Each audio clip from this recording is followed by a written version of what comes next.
Right. Hi, everyone. Welcome for our Beacon Live session. My name is Daniel Chia.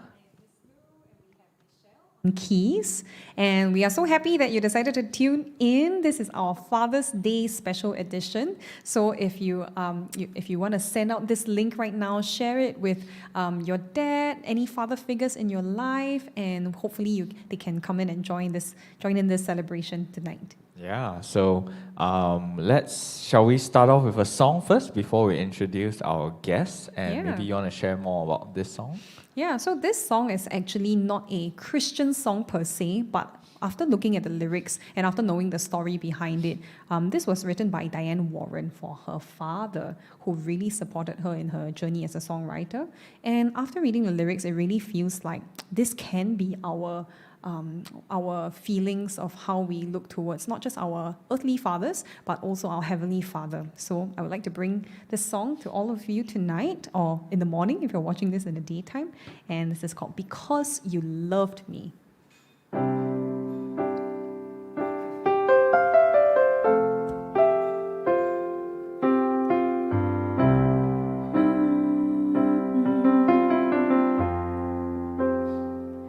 For all those times you stood by me, for all the truth that you made me see, for all the joy you brought to my life, for all the wrong that you made right, for every dream you made come true, for all the love I found in you, I'll be forever thankful, baby.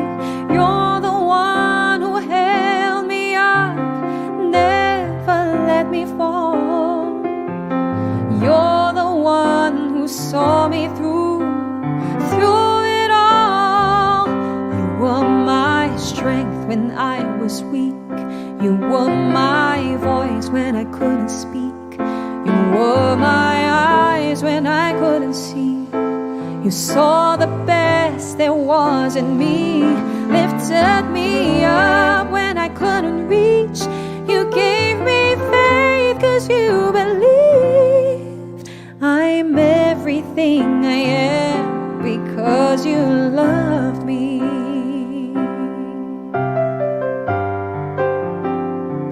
You gave me wings and made me fly.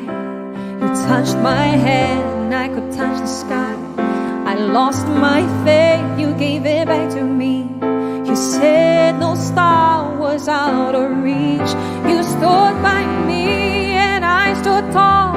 I had your love, I had it all. I'm grateful for each day you gave me. Baby, I don't know that much, but I know this much is true.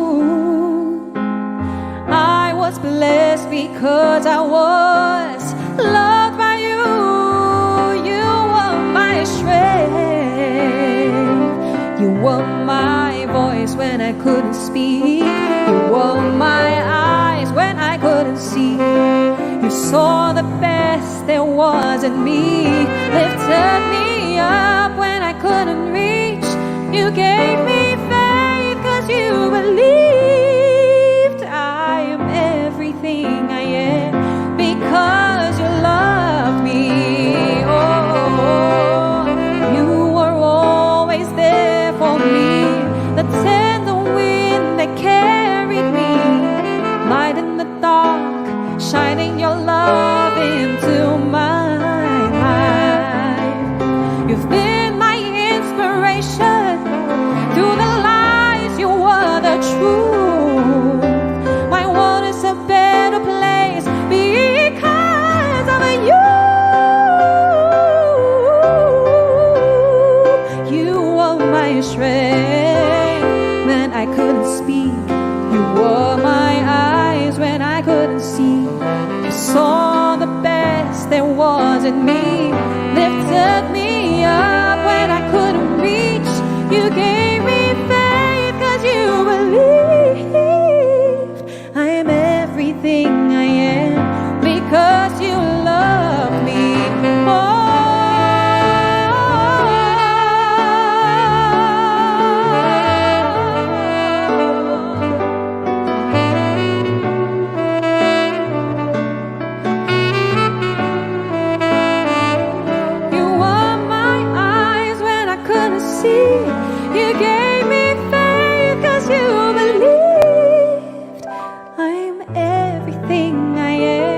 because you loved me.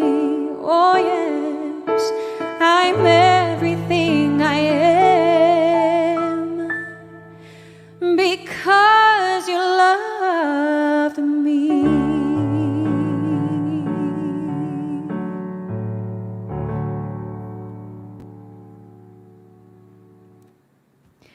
Thank you. And there was a song called Because You Loved Me, going out to all the fathers out there. And if my dad is watching, this is for you also.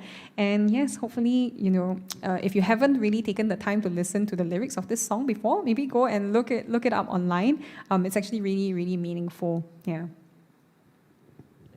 I think at this time you want to introduce our first guest, and then we're going to play a video.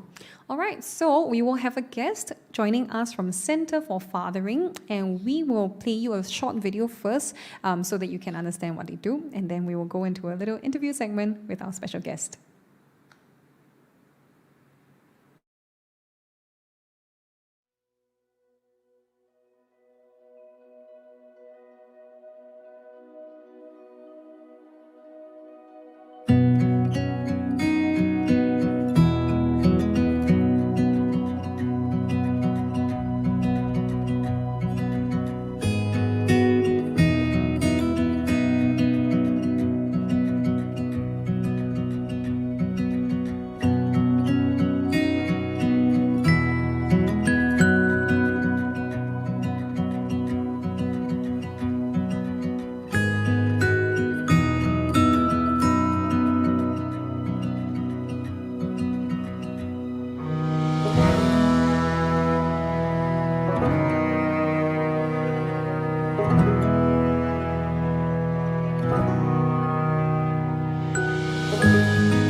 All right. Hi, everybody. Hopefully you enjoyed that video and you got to know a little bit more about what Centering for Fathering does. And today, joining us, we have Brian Tan from Center for Fathering, as well as Dads for Life. So welcome onto the show. Welcome onto Beacon Live. Thank you. Thank you. Is it your Good first time evening, on everyone?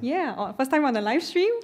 Yeah. This is one of my first time, so I am pretty nervous as I was telling everyone here. Yeah, no worries at all. Guys, if you want to give him some support, you can go into the comments and say some nice things, and we'll read out some of your comments for him.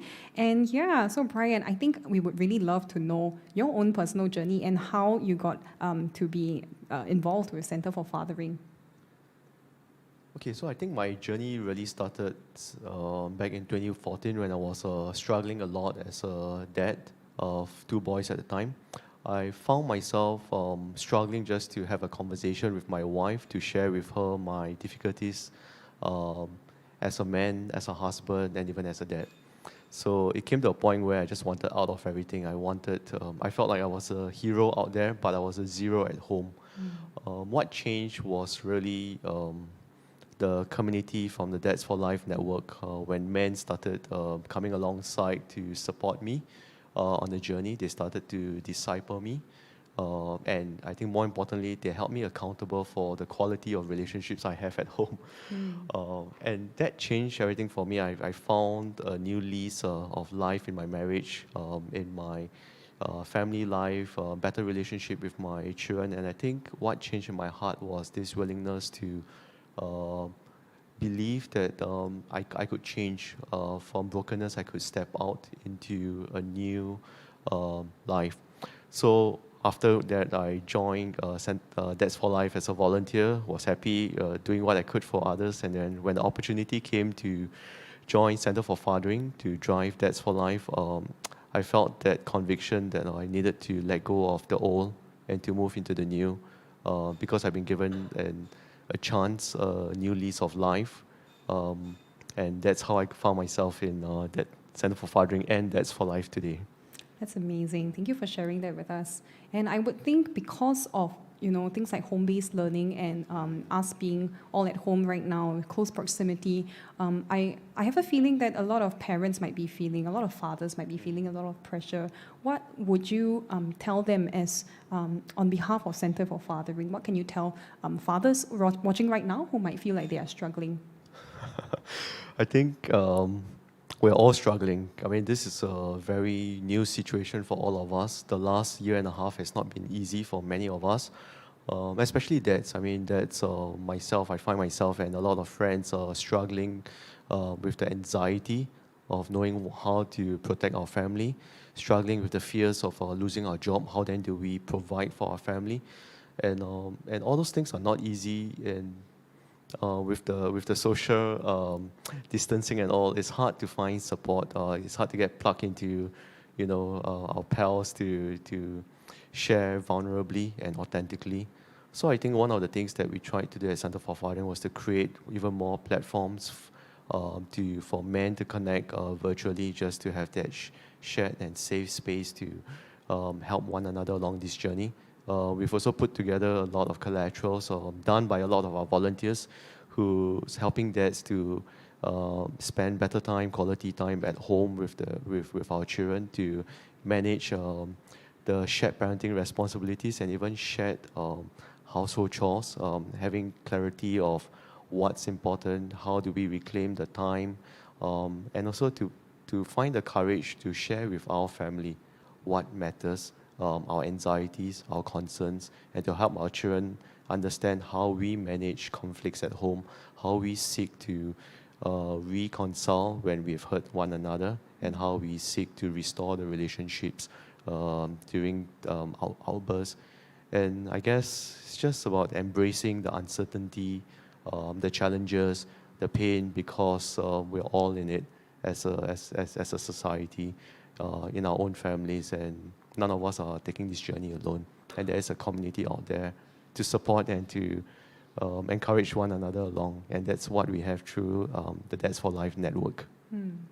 I think that's so important, to have a community to know that you're not alone in all of this, because everyone's struggling. And it's always good to have a community to support, rely on, and also for accountability's sake. Yeah, I think that's so important. Are there any personal anecdotes that you could you might want to share about your experience as a volunteer and being in your community of fathers? I think I have been really privileged to have a lot of men invest in my life, to come alongside to walk this journey as I move from brokenness to renewed self. Today I have 4 kids. At the time when I was struggling, I had 2. And I think it's really because of my increased involvement in the family, my increased support of my wife in all her endeavors, and even chipping in with child minding, child rearing, household chores that kind of encourage her to have more children. And it's something that I couldn't believe I could ever get to because I didn't have a father figure growing up. My dad was good; he provided for us, but he spent half his life overseas providing for the family. So I kind of grew up not having healthy male authority models in my life, and that made me really, really insecure. And it wasn't easy for my wife to live with someone who's so insecure. So I really am thankful that the community did come alongside, not just to support me, but to also support my wife. They help me accountable, and they give me opportunities to serve others. But first of all, by serving my family, it starts from the home. And I think I could only be the man I am today because my wife has been patient. She's given me a lot of grace to individuate into a husband and a father with the help of the wider community. Wonderful. As believers, how do you think the Bible informs what you guys do at Center for Fathering and Dads for Life, and what does it mean for Christians? Okay, so at the Center for Fathering and Dads for Life, we believe that the dads and moms have a very uniquely different but yet complementary roles. The child needs both of us. It's just like sunlight and water to a plant. You can't have too much of one and the total absence of the other. Having said that, it's not easy to come alongside to have this vision because we all get caught up with the busyness of life. That's why we curate a lot of programs, initiatives, campaigns to encourage dads to press on to be the best dad that we can be for our families. We encourage moms through Moms for Life to not just be secure in their identity as a daughter, as a woman, as a wife, and as a mother, but in the same light to come alongside and to support their husbands or the father of their children, to give them space, to give them access to the children if required, so that dads could start to feel the satisfaction of being involved. And what we do through Dads for Life and Moms for Life is really to move in tandem to make sure that our kids know what a thriving marriage would look like, what a thriving family would look like through the modeling of both moms and dads. Because I know that my kids are going to be the kind of parents to their own children simply by looking at me. My sons are going to learn masculinity from me. My daughter is going to, and my sons need to learn how to honor their mom and to respect women as they grow up. And my daughter need to know how to be treated as a lady when she grows up. And it all starts from home, from them looking at the way I treat my wife. Yeah, that's powerful, because I would imagine how parents react to maybe either their own backgrounds and how they choose to interact with their children can either make or break generational patterns, right? Yeah. So I think it's so amazing how you shared that maybe the absence of or the lack of presence of your father when he was overseas might not have had a very strong impact, strong foundation of how your fathering style might be, but with the help of the community and with the people at Dads for Life, you can choose how your children will be in future. Yeah. Yeah, and I think on your point about how the Bible informs us and all, a lot of the things that we do is really about turning the hearts of fathers to the children and turning the hearts of the children to their father. And I know that I have to be involved in the lives of my children. I need them to understand this relationship with me, because if they don't have a good relationship with me, it's going to be hard for them to have a relationship with God as Father.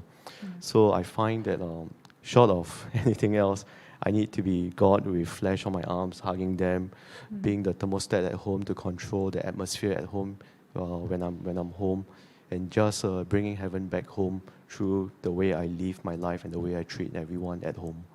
Oh, that's tremendous. Yeah. And for anybody who's watching out there, if they are a dad out there thinking of getting more involved and finding out how to be part of the Dads for Life network, how can they begin to do that? Okay. We have a website. It's www.fathers.com.sg. That's where you can find a lot of the resources and also the community. If you do need to find a community, we can always link you up with one that's close enough to you. We have more than 120 father groups all around Singapore, and they exist as platforms for fathers to come together to start living life in community for support and accountability. That's wonderful. So go to the website. I believe Norman would have the website listed on the screen. And how can then the rest of the public be able to support what you guys do at Centre for Fathering and Dads for Life? I think one of the biggest things that I would request for everyone is, just continue to pray for us as we try to eradicate the effects of fatherlessness in Singapore in this generation and even the next. We will require resource that can come through your contributions as well as your time towards becoming advocates for us to champion what family life should be, to champion what dads should be, and just to raise that clarion call. I hope to do for more dads to get involved in this, in their families, in the lives of their children, despite our busyness. And lastly, is there a word or specific message you'd like to say to fathers out there for this particular season? To all dads, we are coming to Father's Day right now, and you know that this is a season where we are trying to encourage the rest of society, the community, and our families to really acknowledge the role that fathers play, the influence that fathers have in our children. And I think more importantly, whatever struggles that we are going through, just know that you're not alone. At Dads for Life, we have a lot of people willing to take that step of that walk of faith with you through good times, bad times. But essentially, we just want to see families and marriages thrive in Singapore. We want to see Singapore made for families. And by doing so, we just want to be able to empower every dad to strengthen families in Singapore. So join us. Thank you. Thank you so much, Brian. And please support the efforts of Centre for Fathering and Dads for Life in making Singapore a healthier society. And thank you so much for your time. We will be doing a song now.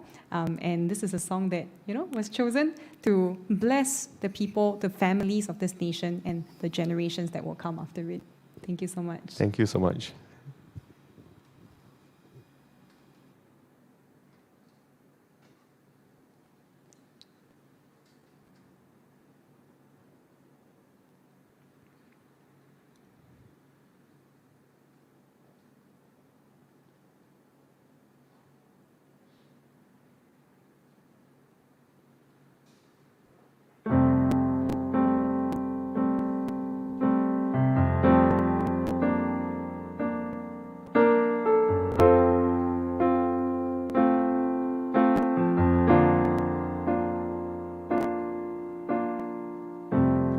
Lord bless you and keep you. Make His face shine upon you and be gracious to you. The Lord turn His face toward you and give you peace.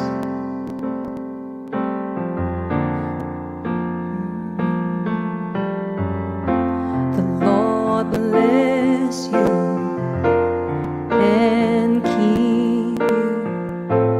Make His face shine upon you and be gracious to you. The Lord turn His face toward you and give you peace.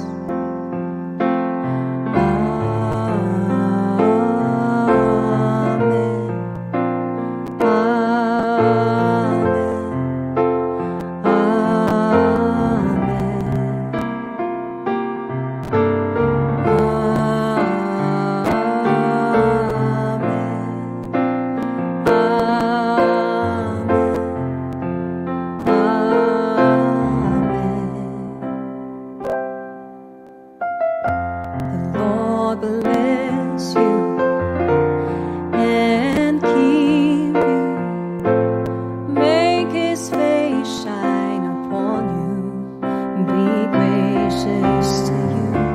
The Lord turn His face toward you and give you peace.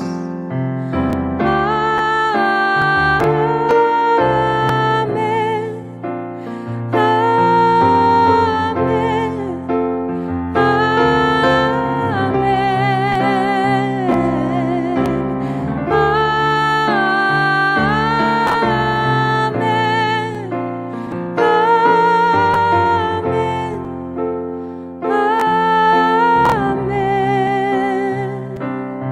May His favor be upon you and 1,000 generations, and your family and your children and their children and their children. May His favor be upon you and 1,000 generations, and your family and your children and their children and their children. May His favor be upon you and 1,000 generations, and your family and your children and their children and their children. May His favor be upon you and 1,000 generations, and your family and your children, their children and their children.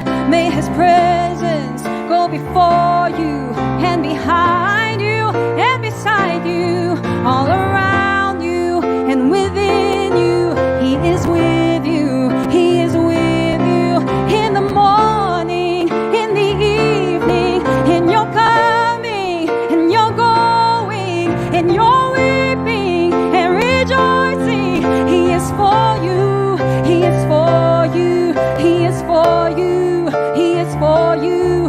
He is for you. He is for you. He is for you. Yes, He is for you. Oh, He is for you.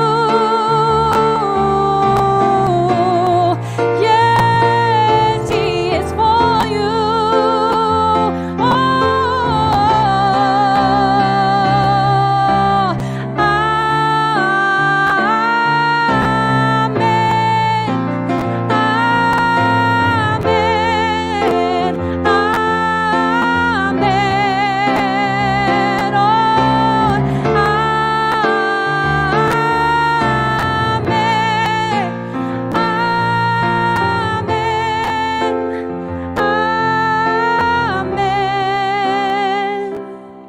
may His favor go before you and 1,000 generations, and your family and your children and their children and their children, in the morning, in the evening, in your coming, in your going, in your weeping and rejoicing.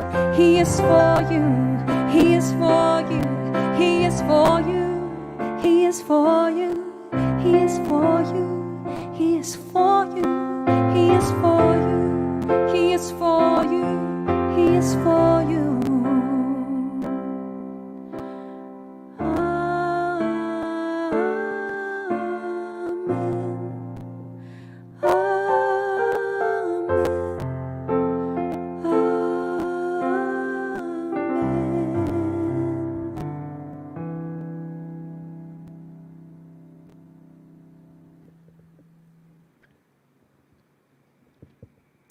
The blessing. Thank you so much to everybody who is still here tuning in, and we hope you were blessed by the sharing of Brian and what Center for Fathering does, and we really want to encourage you to support them as much as possible. And today we have a very, very special guest who I'm very excited for you to hear more from. He is none other than Martin Tang, maestro, arranger, composer, and he has very interesting stories from his faith and his life that he will share with you. And at this point, I will pass the time over to Daniel and you can have a wonderful conversation and music making with Martin.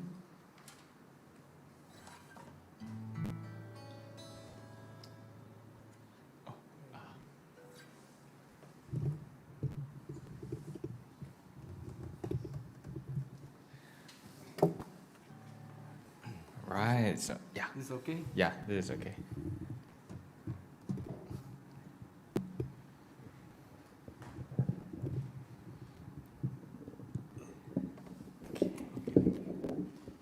All right, so thank you so much, Martin, for being here. We look forward to your sharing later. But before we do, we're going to start off with two songs. Maybe you can introduce us these two songs, and also maybe if you'd like to share, why you chose them. Okay, the first one is Teach Me to Worship You. It's actually written by a Singaporean, and I think we want to hear more Singapore songs, especially in the worship arena. And so I picked it. This is a bit near again. Okay, we can Should be adjust. bit, okay. And the second one is basically something I love doing because, again, I think it kind of talks about how you observe the days in your life and how you begin your days. I think it's kind of like how you kickstart your day. I think that's really, really important. I was just talking about this with some people recently, and do we really realize that we are His and He is our Father, and we are citizens of a kingdom that's so much bigger than we could understand, and we start each day in that knowledge, knowing that there's this Father who looks over us with eyes that look to and fro. And I thought that this would be, even though it's actually a secular song, but somebody took it and tweaked it into a meaningful song for God. I think it's an apt song for today. And so I thought we a nice song to kind of kick off the session with. And also before we start, I thought we also just kind of nice to put it out there that if you do have any questions, because sometimes we just might go off tangent or something, but if you do have any questions and you want to ask me anything pertaining to music or anything, just put it down in the comments, and I think they'll get to it, and I'll try to answer it as best as I can. And so let's get this on the way. Pardon the singing and the guitar playing not very good, so this song goes something like this.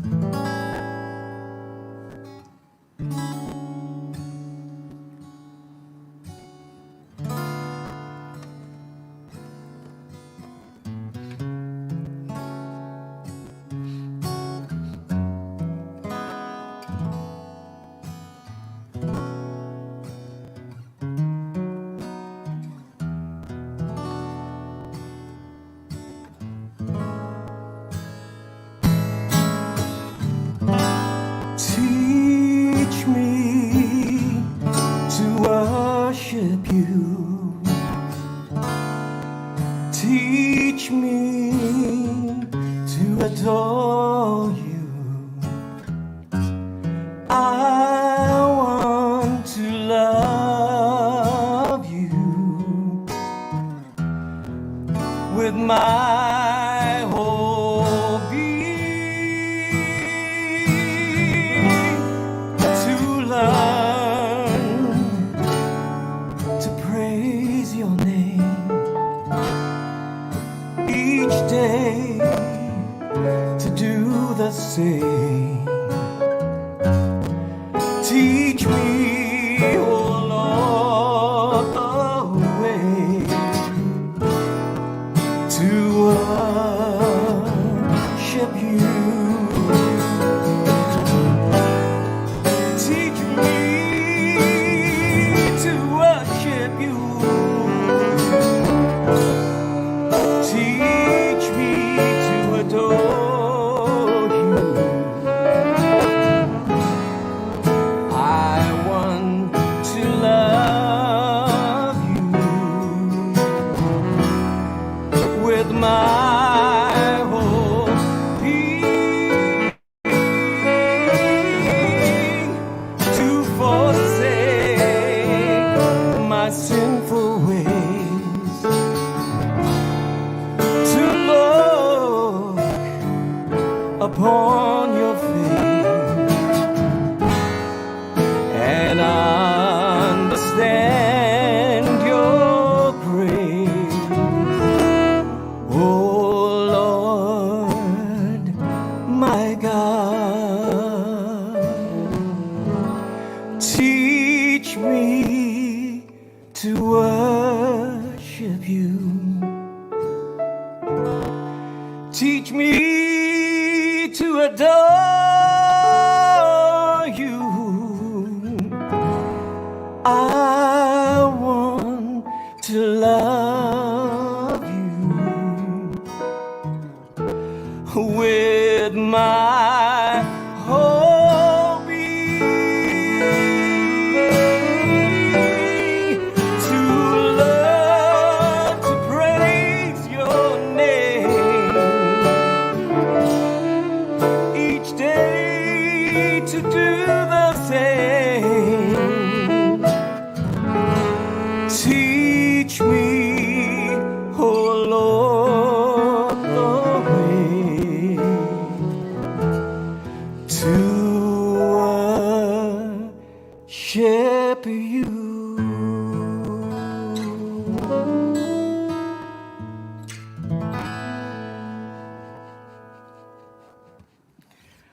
Okay, that's a beautiful song, and I always am touched when I sing it, and beautifully written by a good friend of mine, and it's timeless. It just sounds amazing.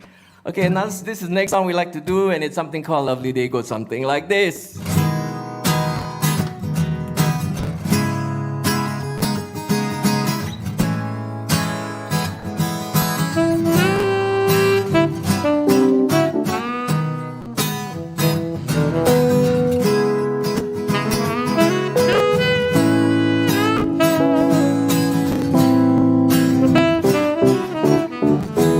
When I wake up in the morning, Lord, and my heart is filled with pain,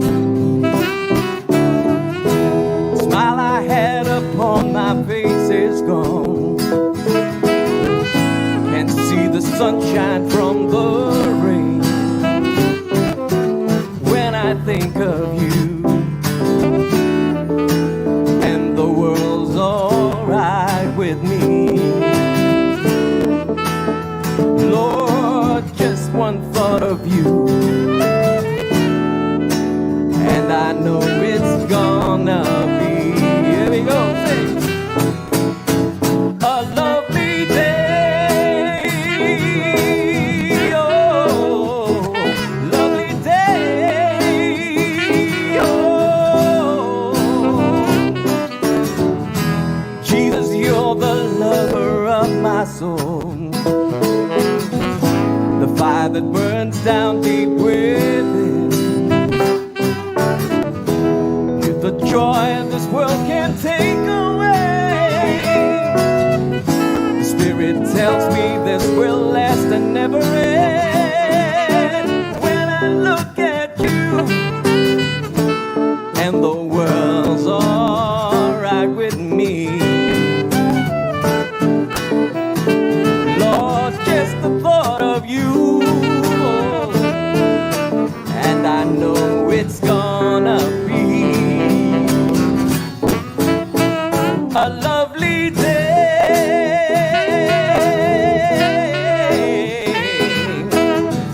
a lovely day, oh,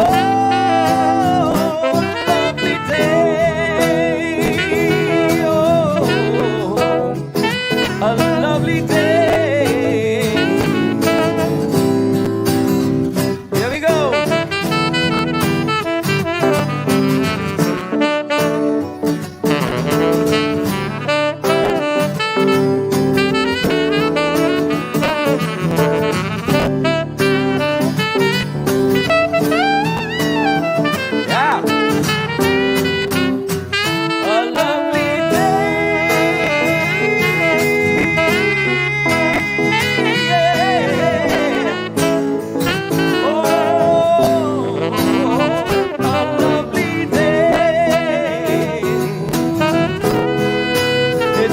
be a lovely day.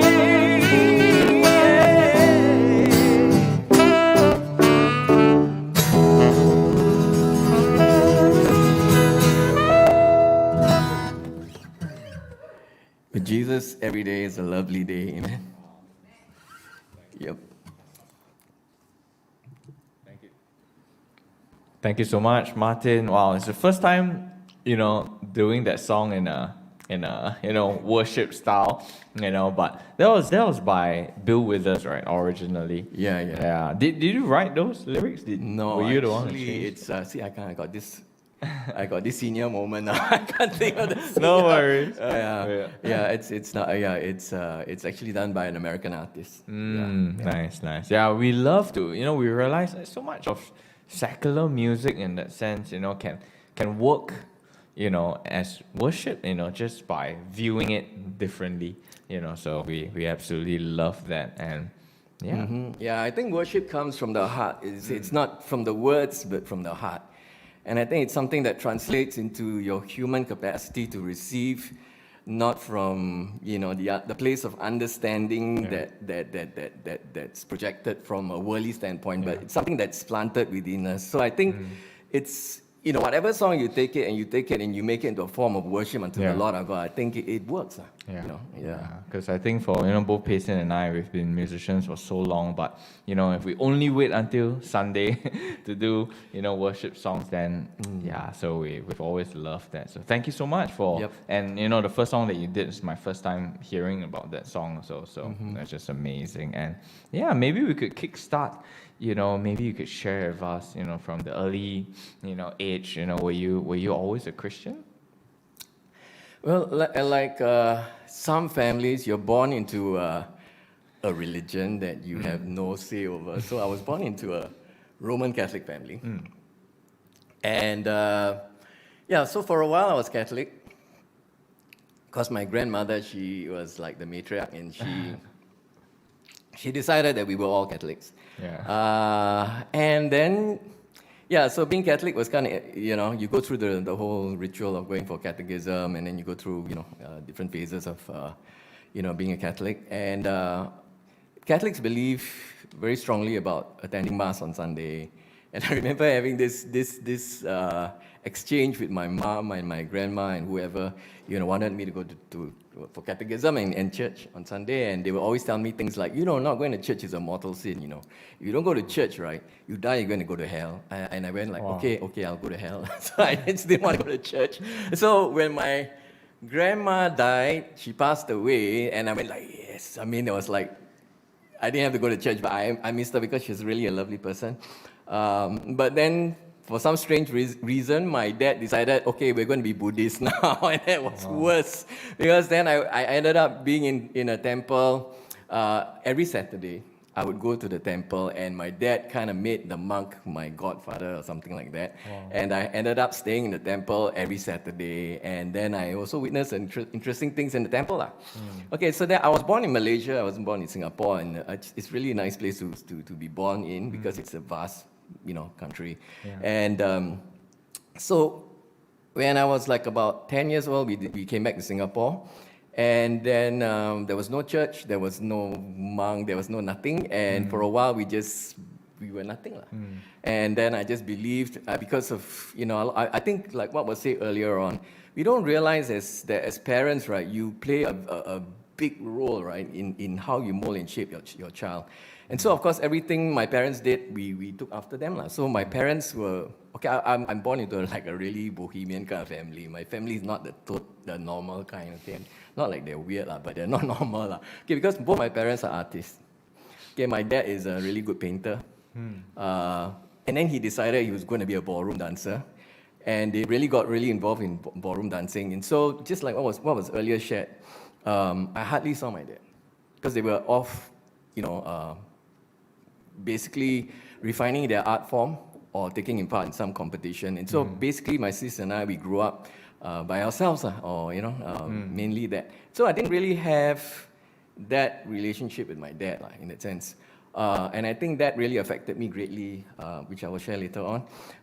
Okay, so going back to that, so we were like free for a while. I kind of believed in the universal God where all, every religion is good. Everyone goes to, everyone goes to heaven at the end of the day.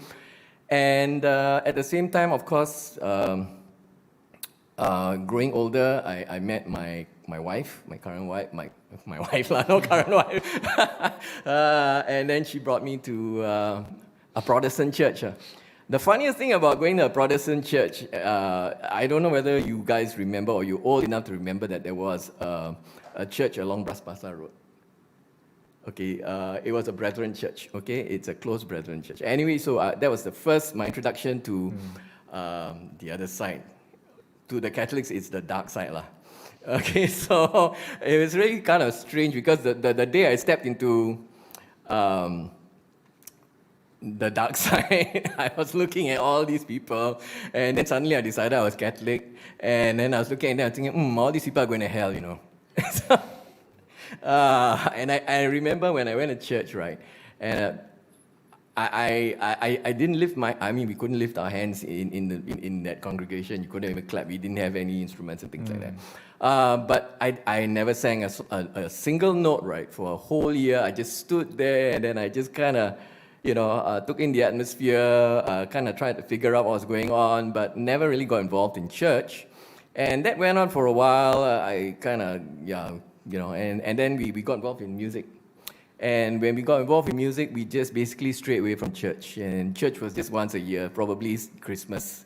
And we probably go to church and fall asleep, and then wake up when service was over, and then go home. And that went on for quite a while. And thank God, right, thank God for a very persistent mother-in-law who made sure we went to church, as much as we could. To cut the thing short, we eventually went back to church. And then things started to happen. We had our first child. And that's where things really took a turn for me. We were, maybe because of the way I was brought up, and somehow my wife also took to, the kind of lifestyle we had. We were basically rock and roll. And I think we never wanted any children at first, because we were basically, traveling around, playing music, having a ball. But somehow I just felt deep within me that I wanted a child, and things were going well for me at that point of time. I had a lot of things going on. That was when I started doing productions and everything, and I felt the only thing that was missing was a child. And when my wife got pregnant, I was so happy that finally, everything fit. There was this last piece that fit. But that was the beginning of the great change in our lives. Because my wife went into postnatal depression, and she suffered from, she had suicidal tendencies, and to make things worse, she even wanted to take the life of the baby. And being the person that I am, or that I was actually, I only served one God at that point of time, which is money. I never wanted to stop because I had my kingdom to build, right? So I never wanted to live in a HDB flat, never wanted to drive a Japanese car, the typical Singaporean, to be short. And everything was on its way. We had our, we had our house, we had everything. And suddenly this thing happens, and then I was working long hours, and I would actually bring my wife to work with me. And I would make her sleep on the couch. Back then, we didn't have we didn't work from home setups. We actually went to studios to work. And she would sleep on the couch, and then I'd go home, and then she'd go to bed, and then I'd take care of my daughter. But one thing led to another, and to cut the story short, I went through severe depression, and it was really bad. I became suicidal. I felt like I just want to take my own life. Everything that was bright, cheery, and just became very dark, very gray. It was like the worst ever feeling you ever get in life. And I remember the episode. I won't say it tonight, but it was terrible. It was terrifying. And then I felt I was going to die. And my wife, being the good Christian she was at that particular time, rather than say, let's pray, she went, I think you should go and see a psychiatrist. So I went to see a psychiatrist, who then told me, you artistic people, basically, you're a bit unstable. So your life will be up and down, right? So you just take this medication and you'll be fine. So I took the medication thinking that after 2 weeks I'll be fine. It just got worse and worse. And after that, thank God, right, for friends. I tell you, right, friends are really important, especially good friends. And friends who would give you good advice, and friends who are, are rooted into Christ. And so the first one who came was my wife's, my wife was teaching her kids, and she came and she said, you know what, I know you guys are like, conservative when it comes to the area of moving the spirit, blah, blah, blah, but would you like to go for a meeting and see what happens? You've tried everything,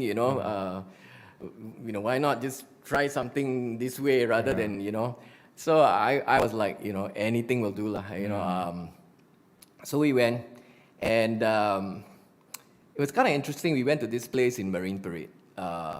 It was a flat that was owned by a pilot. And he would like have these meetings at his house, and he would invite all these people. It was very interesting, right? Because like we had all sorts of denominations. We had Catholics, we had Seventh-day Adventists, all sorts. Everyone in there. Was a beautiful sight. Of course, at that point of time, I didn't know, right? Yeah. Okay, so like that particular night, he had this guy who came in, and he was a prophet. Okay, I don't know what's a prophet. Okay, to me, a prophet is like fortune teller. Okay, so like I because from where I came from, we believe that all the gifts had ceased. That there was no more gifts. So anyway, this guy's like a huge black dude, and he's like prophesying over everyone, and I'm looking at him. Everyone's of course nodding when he prophesied, So I'm like, wow, hey, I was thinking to myself, like, saying, wow, this fortune teller very good, because everyone agreeing, right? And I really didn't want this to happen, but it somehow happened, and I think God has a plan for all of us. And I want to encourage you today, no matter how far you are from God, He sees you and He's going to bring you home. You just let Him do it. And so the prophet comes, right? And he is now standing over me. He is like 6'5". He's this big black dude, right? When he stands over me, he just shadows and towers over me, right?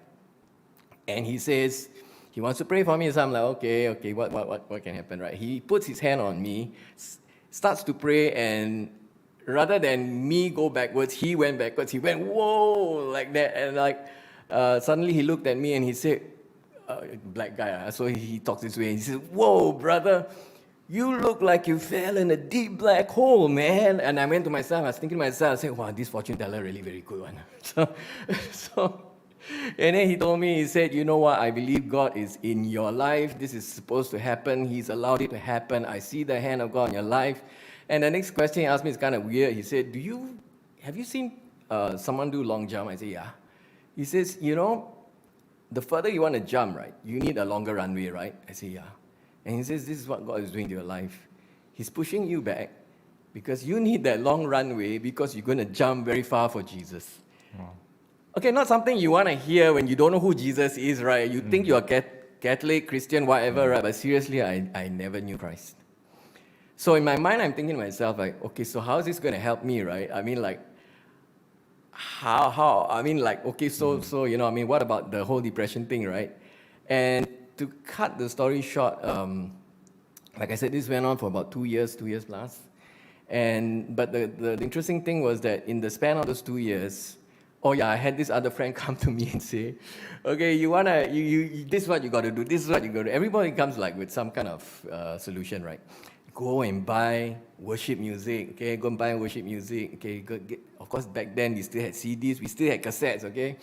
And he brought me to Trumpet Praise. First time I ever went into a Christian bookstore, okay, to listen to music.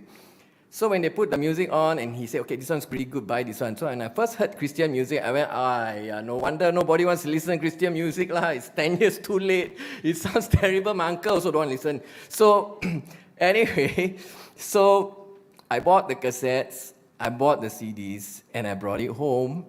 And I started playing the cassettes and the CDs the first thing in the morning.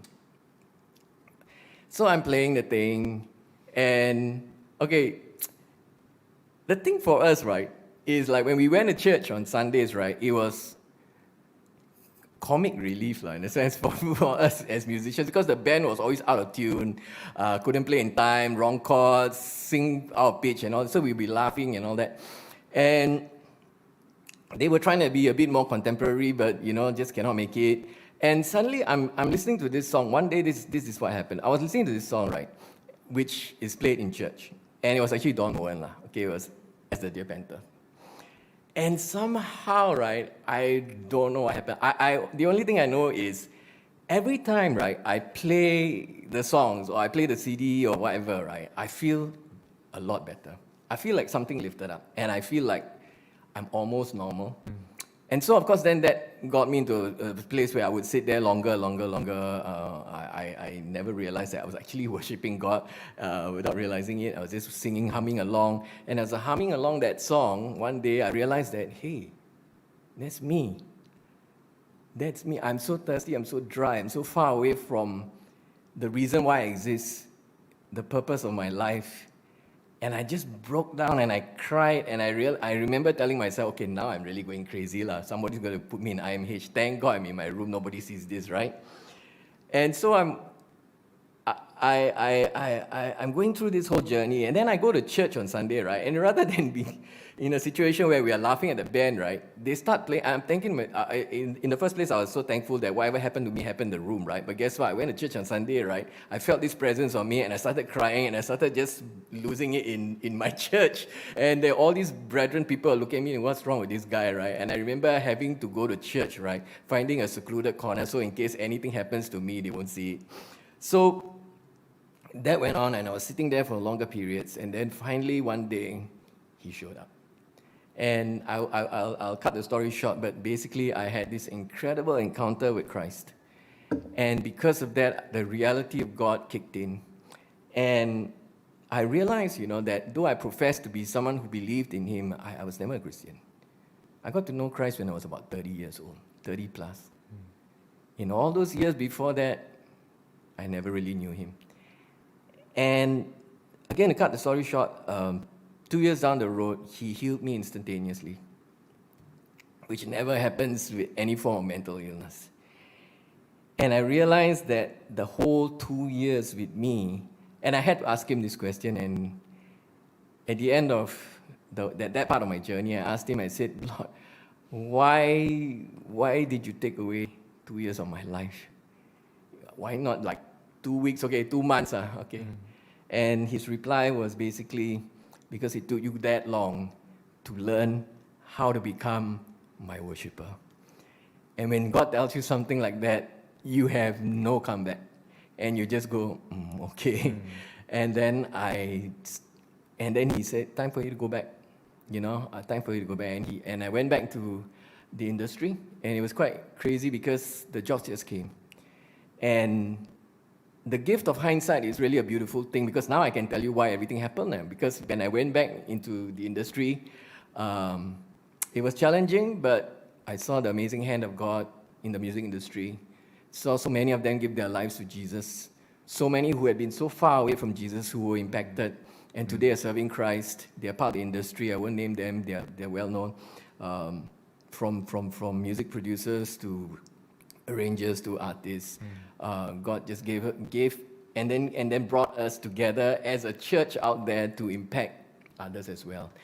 And so it was kind of like a really, really interesting journey, and that was that part of my life, and it's brought me here today.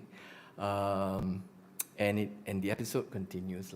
I really don't know where I am right now. I know He has a plan for me, as well as a plan for you in all of this.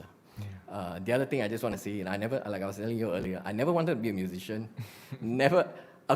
I ended up being a lot of things I never wanted to be. I never wanted to be a musician, never wanted to be a music director. I never wanted to be a pastor, ended up being a pastor.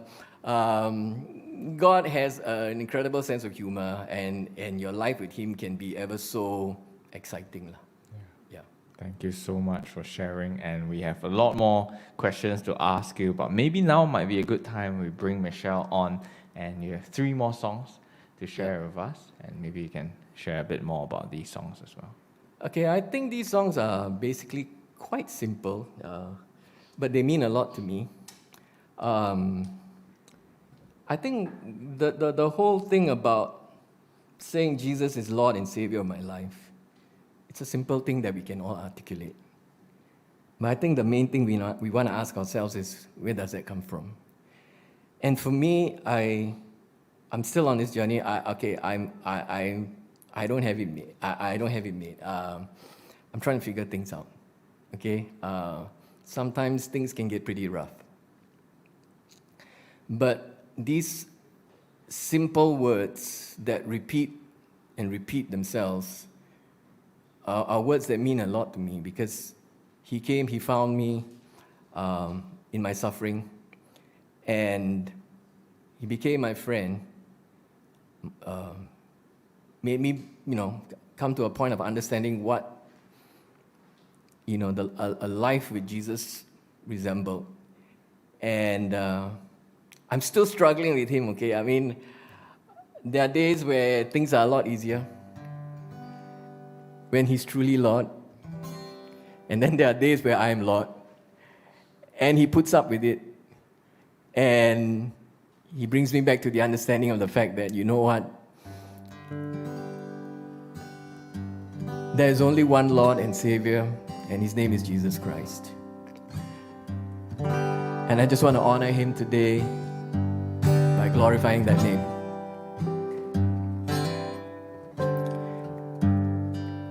Jesus, Jesus, Lord, to me, Master, Savior, Prince of Peace, Ruler of my heart today.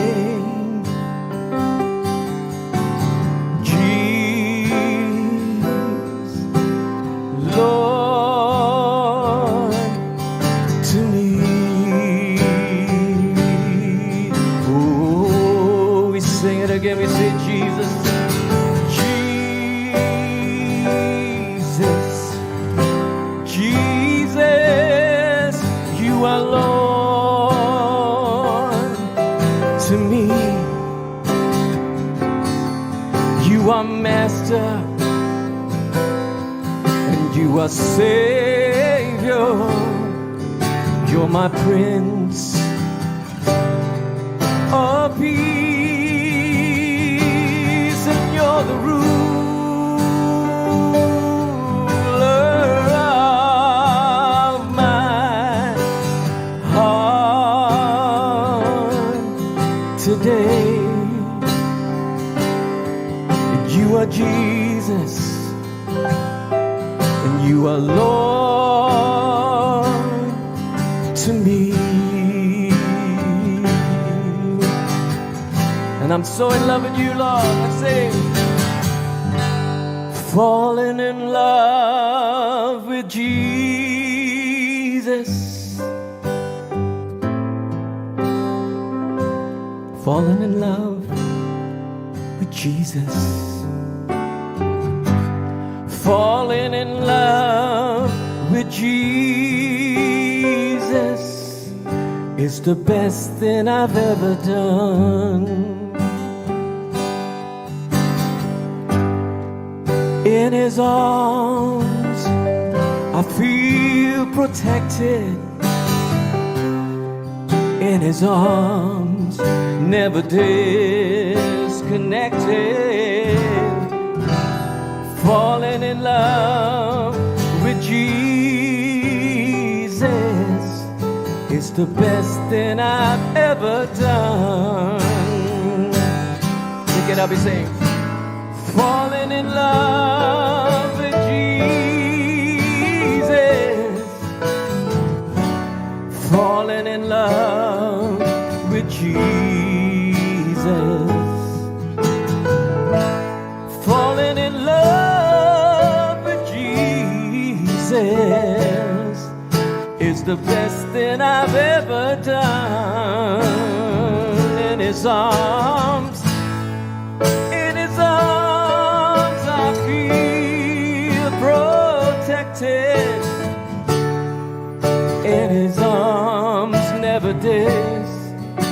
connected, falling in love with Jesus is the best thing I've ever done.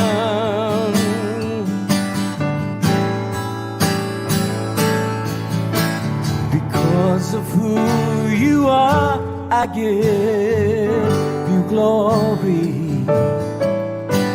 Because of who you are, I give you praise. Because of who you are, I will lift my voice and say, Lord, I worship you because of who you are. I will worship you because of who you are. Because of who you are, I give you glory. Because of who you are, I give you praise. Because of who you are, I will lift my voice and say, Lord, I worship you because of who you are. I will worship you because of who you are. Jehovah Jireh, my provider. Jehovah Nissi, Lord, you reign in victory. Jehovah Shalom, you're my Prince of Peace, and I worship you because of who you are. Because of who you are, I give you glory. Because of who you are, I give you praise. Because of who you are, I will lift my voice and I'll say, Lord, I worship you because of who you are. I will worship you because of who you are.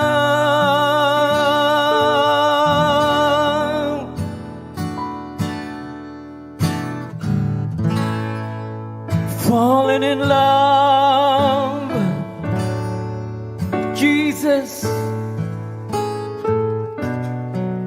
Falling in love, Jesus. Falling in love with Jesus is the best thing I've ever done. Oh, and in His arms I feel protected. In His arms, never disconnected. Falling in love with Jesus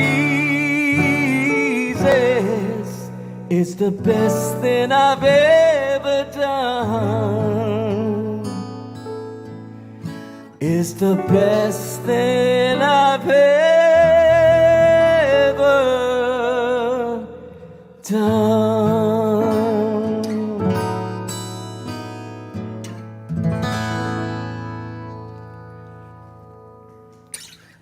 Praise the Lord.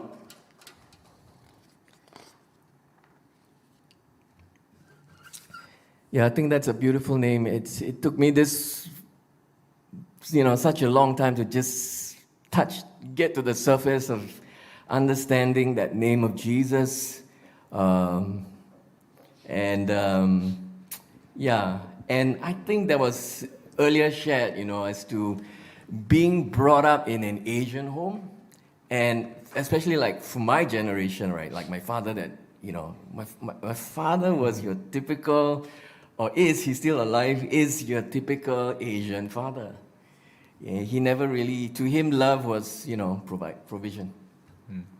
And above and beyond that, I had a hard time growing up with him because I think his expectations were beyond what I could reproduce or whatever, and I think he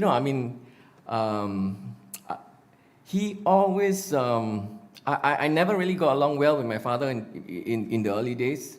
And he used to say things that were very hurtful. And if you're in that position, let me just tell you, you are worth more than you could ever think. Because the Father in heaven is someone who appreciates, and you are his prized possession. And so growing up, right, my dad would always say things like, oh, you're too weak, you amount to nothing, you're just like your mom, you're so weak, that kind of thing. And it really grows on you. And so much so that it just became ingrained in me, and I just, okay lah, I'm no good lah, and but again, it worked to my benefit, because then I also found myself in this situation where I went like, okay, I'll show you. I'm going to be better than you. I'm going to be more successful than you. But let me tell you, all that is really bad, because it just puts you in a very negative space, and it's just going to breed bitterness, contempt, and it's just going to breed something that's not going to be very helpful in the days that come. So that was kind of a problem for me, especially, so like, getting to know Jesus was no problem for me. Okay, I mean, like, the guy is like my brother, my friend. He's a cool dude, someone I could relate to. But the Father in heaven was someone I just couldn't. I remember, the other thing was, never wanted to lead worship also. Never wanted to be part of the worship team. Never wanted to do anything in church. Ended up leading worship. Okay, so I was leading worship for a while, and then this friend of mine who was in charge of our worship ministry in church, he came to me and said, Martin, I really feel it when you worship God, but I just want to share this with you. I don't know how you're going to take this. And he said, you seldom sing songs about the Father. I said, I didn't notice this also. And he said, I just feel like maybe there's just something there that needs to be dealt with. And having said that to me, I realized that, wow, like what was said earlier on, we have very, very vital, important roles as fathers here on this earth. We can never be ever, be like the Father in heaven, but we are called to emulate, even for Christ, right? He said things like, I do this not by my own, but I see as the Father do, and I do it. And then, of course, the Apostle Paul, which to me, I think was like the greatest apostle that ever lived, he would say things like, follow me, see what I do. And I think it takes a lot for a person to say that. I don't know where, can I go to my kids and say, you know what, you want to be a good Christian, look at me. But then that's our roles. That is what we're called to be. That is very important for us. And I think somehow, some way, fathers, I think we want to think about this now. Have we neglected? Because I think before we can even think about, going out there and being fathers for our children, I think we have to then dissect and kind of look into the relationship we have with our Father in heaven. Because if we think our earthly fathers are a representation of him, we are in deep trouble. And so I really, really had big problems with identifying with the Father. And thank God I got to a point where I went past that, and I think it's very vital because he is everything. He gave his only begotten Son. And I think the understanding of the Godhead is so very important for us today. And really just being, appreciating the goodness of the Father. I think it's something that is really underrated. We all look to, the power and authority of heaven, but I think the greatest power is his love and his goodness. And it is something that compels us and drives us to become, what we're called to be. If I realized from an early age, and I think it's okay to start from that place of having a sense of duty. When your pastor tells you do this and you do that, and I can tell you, and I did it. Okay, so like all of us come from that space. It's a good place to start. But we don't want to end there. We want to come to a place just like Paul, who says, I can't help myself. I am compelled. And the only way you can come to this place of being compelled by the love of God is when He invades your every bit of you. And yeah, you know what I mean? Like, I think a lot of Christians aren't carrying their crosses because we find it very hard to deny ourselves. And it starts from there. You know, the 2 years that I started my life, it was all about emptying out. Pride is your number one enemy. And I think being a father, really, late, I mean, you know, coming this far, I believe that it's important for us to deal with all these things and have our connect, right? And be in the right space in order for, if we want to see this generation thrive, then it begins with that. Yeah, so, yeah, it was an uphill climb for me. Yeah, really, really challenging. But, yeah, I think one of the greatest, it's always been a challenge after another challenge. And one of the challenges that we also face is also quite interesting because, like I said, we had our first child, which was our daughter. And then we have a second child, who's our son. And we felt that our daughter needed a playmate. And we prayed. Okay, this time we had God in our lives and we prayed. And finally my wife got pregnant and she gave birth to a son. And we were so happy. But little did we know that this was the beginning of another phase of our journey because he didn't speak. Until he was 2 years old, he still didn't speak. We brought him for checkups, we spoke to the doctors. They say, oh guys, you know, they're slow. Cut the story short, we eventually found out that he was on the spectrum, that he was autistic. And he's not high functioning. He has no speech. It was very, very challenging to relate to him, knowing that he has no understanding of who you are, but yet loving him the same. And I always say, you know, our daughter kind of brought us back to church. Our son brought us back to Christ, to the Father. And it was living with him every day. I mean, you start out that journey and you start praying and you go like, I'll pray and I'm going to believe that God's going to heal him. And then it's 1 year, it's 2 years, it's 3 years, 4 years. My son is more than 20 years old now. He's in his mid-20s. We've been praying that long. And I remember once my wife and I had this conversation. If we had the opportunity to have a perfectly, you know, a son who wasn't autistic, would you replace, our son's name is Jesse, would you replace Jesse with this perfectly good boy, you know? And I think we both came to this agreement where we said no, because this is a gift from God. And through this gift, boy, have we learned patience. We've learned so many things. We've seen the hand of God on his life, and it has taught me how to be a father in the most difficult circumstances. And sometimes I can relate to maybe how the father's feeling up there, you know, like he's doing all that he can to love us and to show that love, and we just have no inclination, and we take. And sometimes that's the relationship I have with my son, because I think his understanding is very limited. And but it's okay, because he's still my son, and I will love him. And he's taught us a huge amount of what it means to be, you know, loving parents.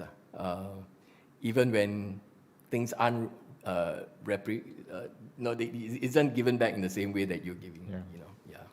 So it's been challenge after challenge, but I just want to say God is good. He even through Jesse, my son,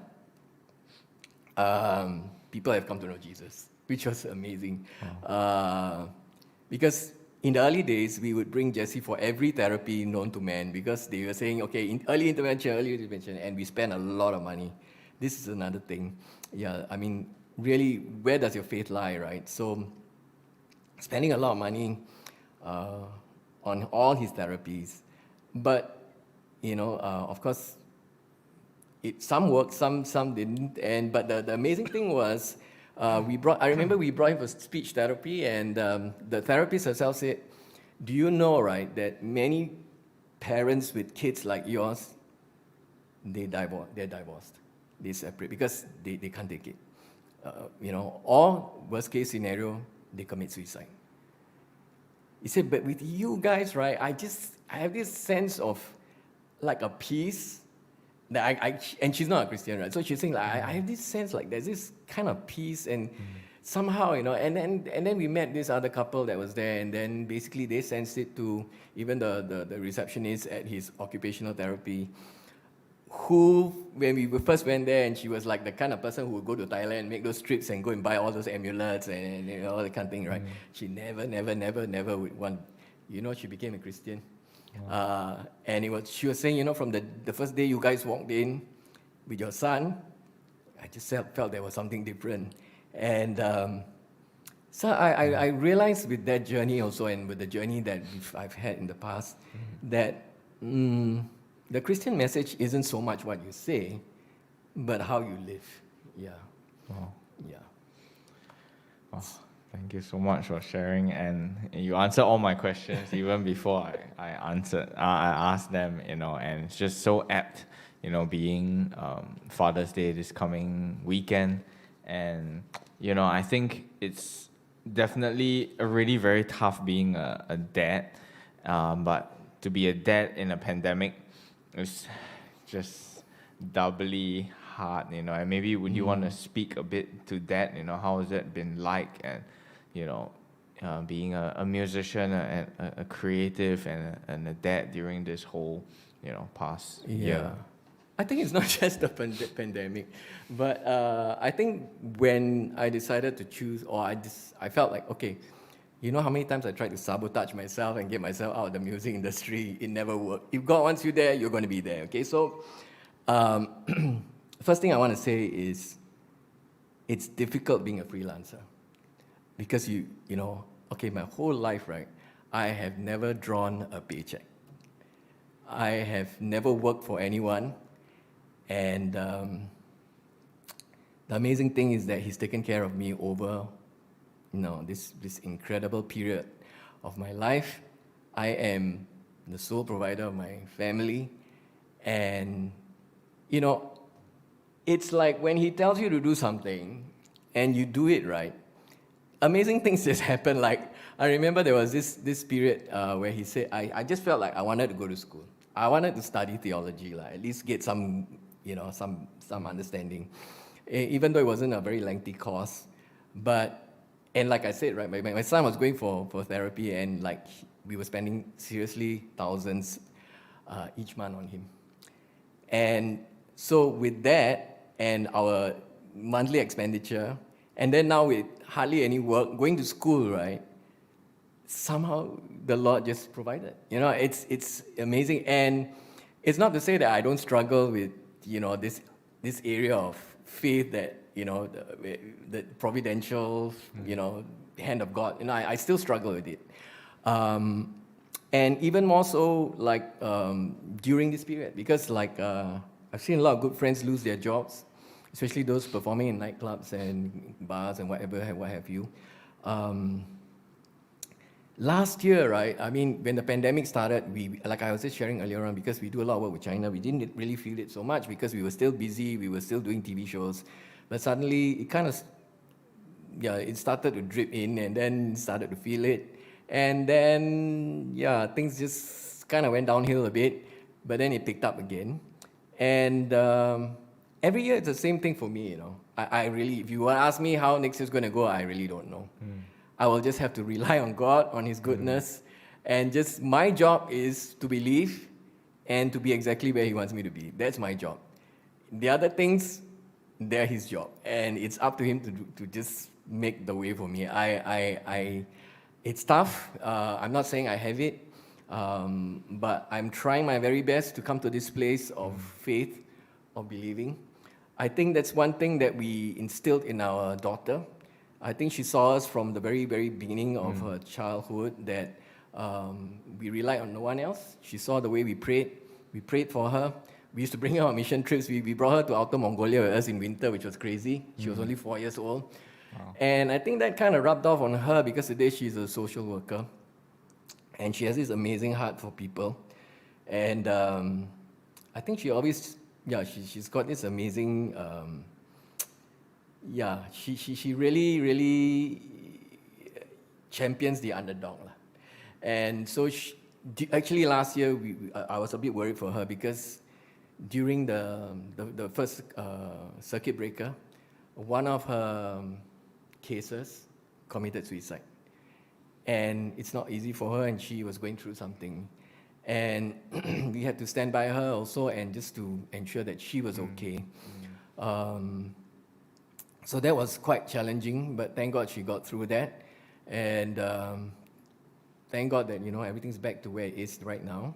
But like I said, even during this pandemic, it's been a challenge, but at the same time, it's been great because it's given us the opportunity to grow, to learn, and I believe there is a reason for all things, when it comes to him, and I still, for the life of me, don't understand a lot of things, and sometimes I do things in the flesh, like I say, I just do them because they're there, and I thank God for His grace. He allows me to do ridiculous things or stupid things that may waste my time, but somehow He will kind of lead me back to where I'm supposed to be. Like, I think we were talking about learning new skill sets, and even last year, somewhere around this time, we decided to do like a video. Because we all got bored. Some of the guys were like, no more on tour, and we just did a video. And little did we know that by doing a small video, people started watching, and that we ended up working with National Council of Social Services, ended up working with a lot of celebrities, with even members of parliament, putting out messages out there, and then birthing Sugarcadelic Nation, which is really a platform to just put out a message of love, peace, hope, and kindness. I don't know, I'm not sure whether that's the journey for me. It's just there, I am just the kind of person who would just do it. But I know that God will always lead me into the space that He's prepared for me. I don't know where it is exactly right now. But maybe, I don't know whether you guys, do you watch that show, the America's Got Talent, and there's this little girl called Birdie, Nightbird, right? And she mentioned something that really struck home with me, because the Bible says that God's mercies are new every day, right? And she said, she learned this the hard way, that God's mercies are there every day. But the problem is, right, it's not the mercies we want. And that really hit home for me. And that just shows an unrepentant, a self-serving heart, let's put it this way. And I think we all have a bit of that in us. And we're always afraid to let go because we always feel like we're being shortchanged. But in the Christian walk, it's not so much about, the world always tells us, add on, and I tell you, I'm suffering right now, okay? Because there's so much sale going on, right? And musicians are always on buying new instrument, buy this, and worse still, if you're like me, right? Play everything, right? So I have to buy new guitar, buy new plugins, buy everything, Now I also want to buy a new chair, right? And then you got friends who also, I don't want to mention your name, also instigate you, hey, this chair good, you should buy. Okay, so, and everything just appears before you every day, right? And you go like, I need, but do you really need that? And then you go to this place of realization that, you know what, the walk that I have, right, it's not so much about taking on things, but it started from a place of me realizing that I have to offload. But it's not so much that I give up everything, right? But in giving up, right, I receive so much more when He gives it to me. And that's hard for us to understand because we have this consumer kind of attitude, right, where more is better, right? But I realized that when it comes from Him, it brings about something that just blows your mind. And so it's all about really being patient, I think, and it's something that I think as a father we have to learn, because I think it's going to rub off, because next thing you know, your kid's going to be a shopper, so right? So I think it's bringing them to this place of really understanding what matters in life. You know, a lot of stuff out there, right, that's God-given, that's free, that's the air you breathe, you know, the incredible friends and family we have, the spaces that we find ourselves in, so many things that God brings into our lives we take for granted and we don't realize. And I believe right now it's really more of that, you know, it's really more of giving up. I give you one example. I think I shared this earlier on with you all. I never really wanted to be where I am today, even though I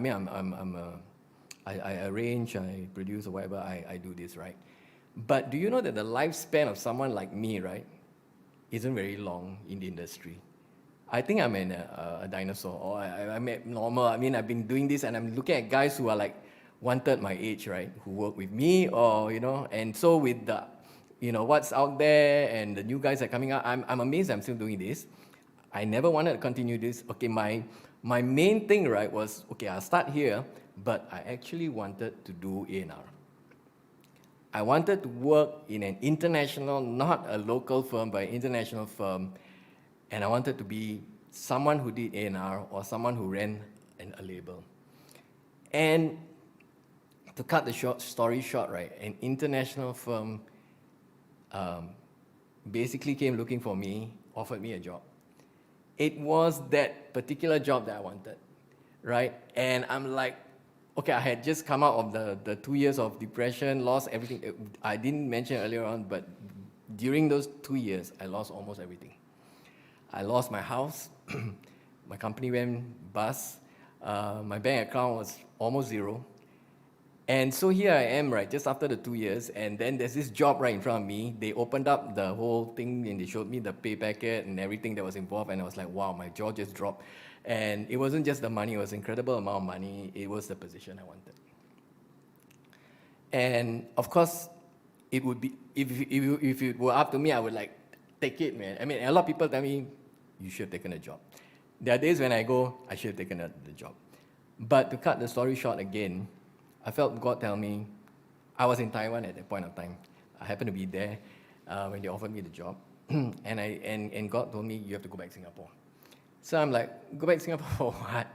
There's nothing here, there's no music industry, nothing, everything is there. Taiwan was the mecca of Chinese music at that point. And I was looking at these friends of mine who sat in that actual space that was offered to me, and I looked at them and they were like, in a different atmosphere, you know, they were like really doing well in life and they could do anything. Once you hit that space, right, you just move up.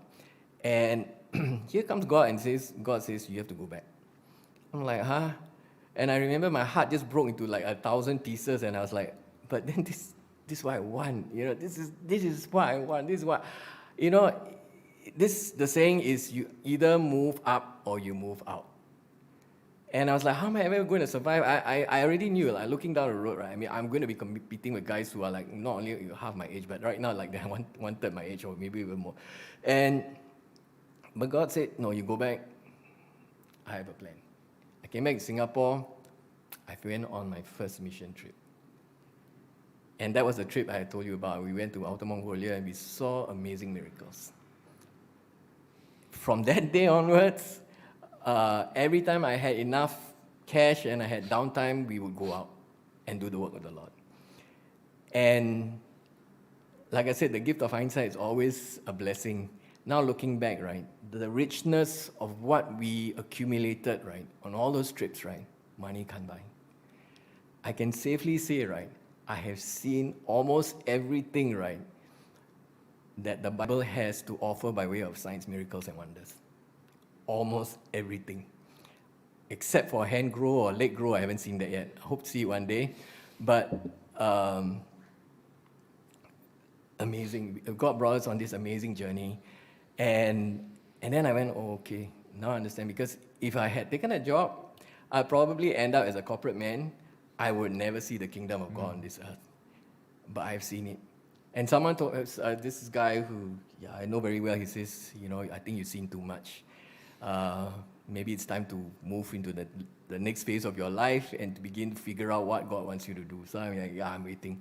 So when God brings something into your life, He brings it by leaps and bounds, and it's always so much better than what the world has to offer.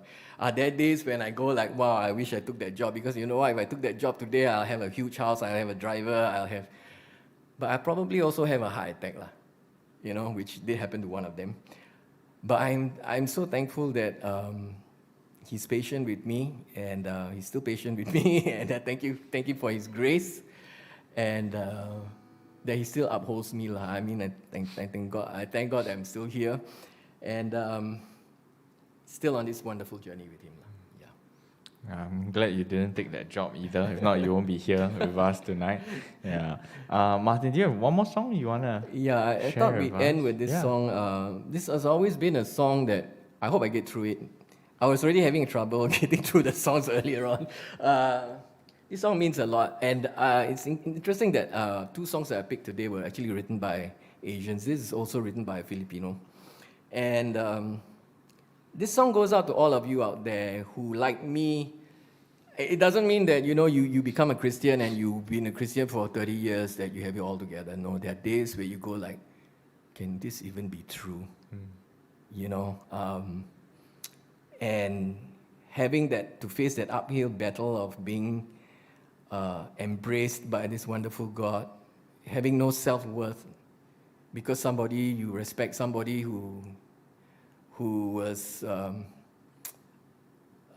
a very important figure in your life told you you're useless. And then you buy into that, and then you go through your life, and then, if that's you, I want to tell you that the Father in heaven loves you. And wherever you are, whatever you're going through, this song basically speaks about the amazing gift of the Father in heaven. And He is all that He says He is. I can attest to that. I've seen amazing things happen in the name of Jesus. Is He a healer? Yes. And I'm saying healer in a wider sense because I think a lot of healing that needs to happen isn't, just physical things or cancer or whatever, but a lot of it has to do with the heart. I actually wanted to say this, I forgot earlier. I was just looking at schools and curriculum, especially music schools in Singapore, and some of them they asked me, say, would you like to come do some? I used to do like some master classes. But I think what's really missing in schools? To teach your people, right, how to deal with brokenness, how to deal with the reality of the market, because it is not only ruthless, it is unkind. When you put your heart and soul into a piece of work and somebody just comes and tosses it aside and says, this is the worst piece of thing I've ever heard in my life. How are you going to deal with that? You're still in school, right? How are you going to deal with that? How are you going to deal when people say, you know what, I think you're not worth it. I'm paying you this amount of money, but you're not worth it. And it's the brokenness that God can heal. And I always get this because I like I said, I work with young people, and they always ask me this question: how do you deal with going through the different phases? Like, okay, so like right now your target is I want to be part of a hit song, right? And then finally you achieve that target. You write, or you're part of a team that comes up with a hit song, and people get to know you, and you're on this mountaintop. Guess what? One day you're going to have to walk down because nobody's going to remember you being on that mountaintop for time to come, right? And so this young man who was talking to me, he said, how do you deal with that, right? How do you deal with the instances in your life where you are there and then you look for the next mountain to climb, and so I was telling you, it's never going to end. Right? It's never going to, if you look at life from that perspective, right, there's always a greater mountain to climb. And you will never be satisfied because you're self-serving. So I was telling him, for me, it was never about the music. And though I'll say it here, I mean, like having won Golden Melody Awards 3 times, it was never about that. I never went to receive any of the awards anyway. It's not that I don't respect them. I respect them, and I mean, they're really good people. But it was never about the awards. Somebody also asked me, how does it feel like winning an award and being recognized by your peers? It's a great feeling. But it is not why I exist. It is not why I make music. I started out wanting to make music because it came from this place of passion to make music. Now I make music because I have to, because he asks me to do it, so I do it, and I see amazing things happen. And that becomes my great leveler. He is my great leveler, and he is my highway, and that's the only highway that I need in my life. I don't want to climb another mountain. I really have nothing to prove to the world or anybody around it. My main thing is, what does he want me to do? And that way, I never feel disappointed. Even when somebody comes and tells me, this is the worst piece of music I ever heard in my life, I say, okay, fine. But the thing is, I'm walking with someone who leads me somewhere, and I need to get to that place because of what I do. And so I just want to share this song with you as we close with this song. When he says he can be all that he can be, he really can. And I want to attest to that. I mean, over the years, he has been amazing friend, amazing father, brother. He's been an amazing healer, deliverer. He's the greatest forgiver. Does he know all my secrets? Of course he does. And yet he still chooses to come beside me and lift me up to places where only the grace of God can. And this song's called Could You Be Messiah? And if you're asking that question, it's a resounding yes.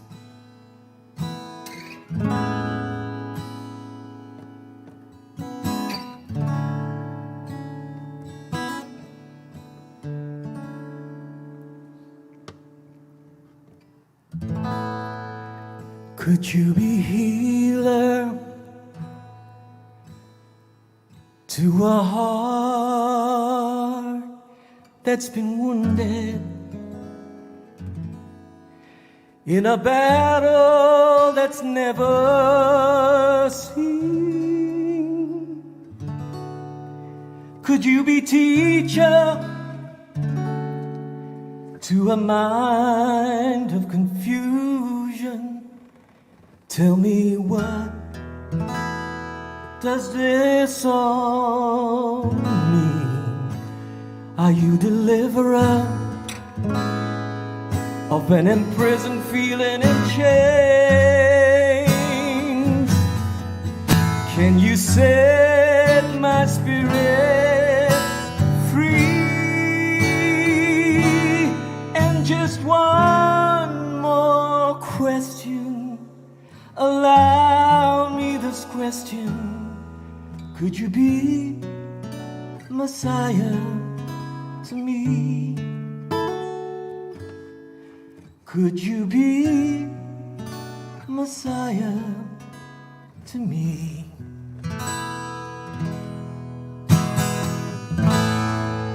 Could you be Father to a soul that's abandoned by a world too busy to hear? Could you be friend to a helpless survivor? Can you take away my fears? I heard them all sharing this newfound conviction in them. Are you all they make you to be? And just one more question. Allow me this question. Could you be Messiah Please be Messiah to me.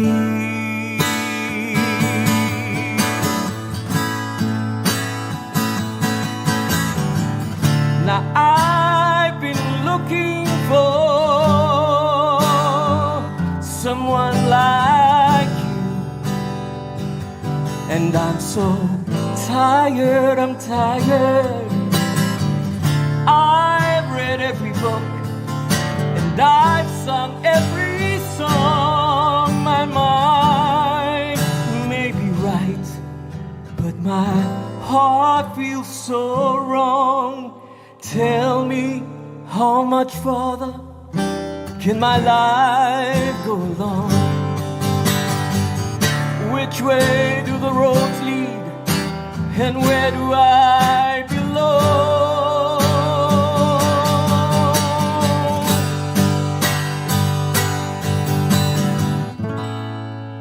Are you forgiver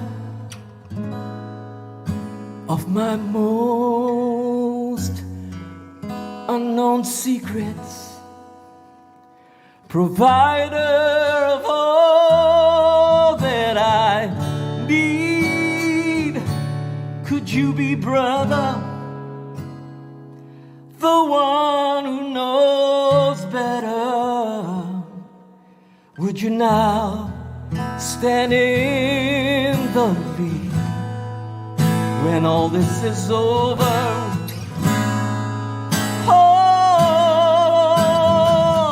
Thunder and lightning in the daylight, just what will I see?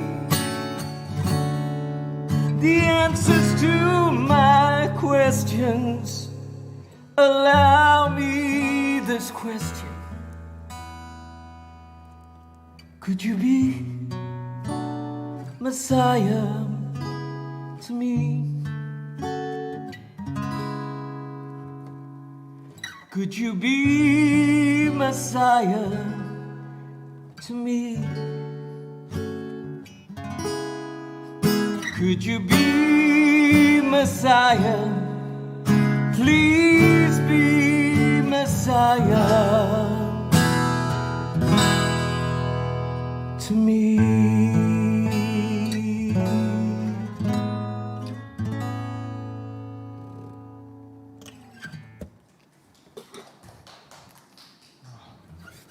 Thank you so much, Martin, for sharing that. No and problem. you know, all the songs and testimony, we really, really appreciate it, and so much to think about after tonight as well. And thank you once again for being here. Pleasure to be here.